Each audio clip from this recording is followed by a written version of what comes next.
जामिया कराची में वाजिबात की अदम अदायगी पर असातिज़ा ने शाम के क्लासेस के बाद सुबह के क्लासेस का बाइकआउट कर दिया। असातिज़ा ने वाजिबात की अदायगी तक एहतजाज जारी रखने का ऐलान किया है। मज़ीद जान लेते हैं डॉन न्यूज़ के नुमाइंदे सैयद वसीम से। वसीम, बताइएगा असातिज़ा की वाजिबात की अदम अदायगी की क्या वजूहात हैं? यूनिवर्सिटी इंतजामिया ने अदायगी के लिए कोई इकदाम किया है?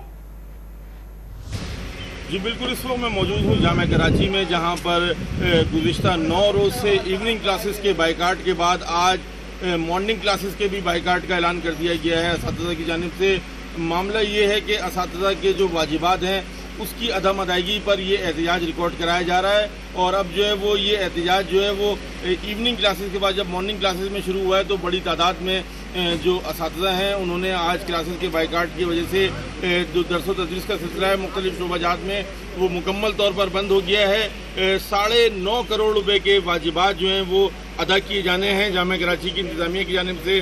असातिज़ा को जो अदा नहीं किए गए जिसके बाई असातिज़ा एहतजाज अपना रिकॉर्ड करा रहे हैं, जबकि जो जामिया कराची की इंतजामिया है उसका ये कहना है कि असातिज़ा को एहतजाज में जो है वो दरस व तदरीस का बाइकाट नहीं करना चाहिए, ताहम जो है वो ये वाजिबात जो है वो अदा कर दिए जाएंगे। अभी जो जामिया है वो माली बहरान का शिकार है जिसकी वजह से जो इनके वाजिबात हैं वो अदा नहीं किए जा सकते हैं। जी।